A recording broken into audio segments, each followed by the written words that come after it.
জানোয়ারের ভিতর সবচাইতে বড় গলার অধিকারী হলো জিরাফ। যে শালা লিখছে ও শালা অবিবাহিত, বিয়ে করলে আর লিখতো না। তাই নাকি? তাহলে তুমিই বলো কোন জানোয়ারের গলা সবচেয়ে বড়। তুমি বাদে সবাই জানে, যে কারো কাছে জিজ্ঞেস করে দেখো।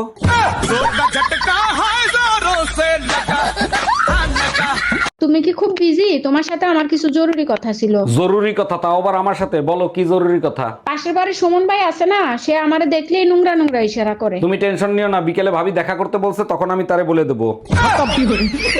By bye, tata, good bye, Gaya. কতবার বলছি আর একটা বিয়ে করি। এই যে তুমি এখন অসুস্থ হয়ে আছো, এখন এই তোমার সোনার সংসার কে সামলাবে? আর অল্প কয়টা দিন ধৈর্য ধরো, আমি একটু সুস্থ হয়ে পোদা দিয়ে শেষে তোর বিয়ে করার স্বাদ মেটাই দিব। हम इसका पति है, हमको सिर्फ फांसी का सजा चाहिए। হ্যালো, আমি টুম্পা বলতেছি। তোর লজ্জা করে না? তোর সাথে না আমার ব্রেকআপ হয়েছে, ফোন দিছিস কেন? আমি নতুন গাড়ি কিনছি। তা আমি কি করব, নাচবো? শালা লুচ্চা বেটা, দেখে শুনে রাস্তা পার হোস, যেদিন আমার সামনে পড়বি সেদিন সোজা জাহান্নামে পাঠাই দেবো। By bye, tata. তুমিই তো কইছিলা সিগারেট না খাইয়ে বিড়ি খাও, এখন কাশি হয়েছে, সেটা কি আমার দোষ?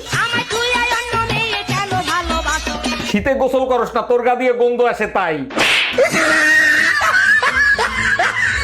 তাই তুমি আজকে নেশা করেছ? নেশা করছি। আমি আর খাইতাম না তোমার ভাত, গেলাম আমি বাপের বাড়ি। কে বিয়ের আগে তুমি জানো না যে আমি নেশা করতাম? তখন বিয়ে করলা কে? জানতাম নেশা করো তো মনে করছি মরে যাই বাগা, তো এখন তো দেখি মরো না। মরলে তো ভাবছিলাম সম্পত্তি গুলো আমার হইব। তোমার মতো স্বামী পেয়ে আমার জীবনটা ধন্য হয়ে গেছে। ভূতের মুহে রাম রাম, ব্যাপার কি? না, আমি এই যে তোমার এত অত্যাচার করি, এত কিছু কই, তারপরে তুমি কোনো সময় আমারে কিছু কো না। আমি আল্লাহর কাছে দোয়া করছি, এই এক জন্মে না, আমি তোমার 7 জন্মে স্বামী হিসেবে পাইতেছি। আল্লাহ, এটা তোমার কিরম বিচার? এক জনমের পাপের সাজা 7 জনম দিবা?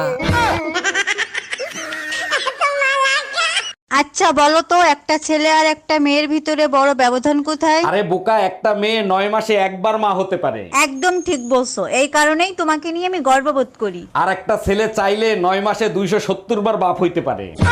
পুরুষ জাতটাই খারাপ, একেবারে গিরগিটির মতো, এক এক সময় এক এক রং ধারণ করে। দেখো, পুরুষ জাত কখনো গিরগিটির মতো রং বদলায় না। ওরা বিয়ের আগেও বিয়ে করতে চায়, বিয়ের পরেও বিয়ে করতে চায়। এর জন্যই তো 3 বেলা ঝাঁটার বাড়ি খায়। Bye bye, tata, good. হাই রে আমার কপাল রে, ওদিন যদি মায়ের কথা শুনতাম আর তোমার যদি বিয়ে না করতাম, তাহলে আজ আমার এই কষ্টটা সহ্য করা লাগে না। তার মানে কি তোমার মা আমার বিয়ে করবার নিষেধ করছে? তা নিলে আর কি। হাই হাই রে, এই মহিলাটার আমি কত খারাপ ভাবতাম, আরে সেই মহিলাটাই আমার বাঁচানোর চেষ্টা করছে। কি বললা তুমি?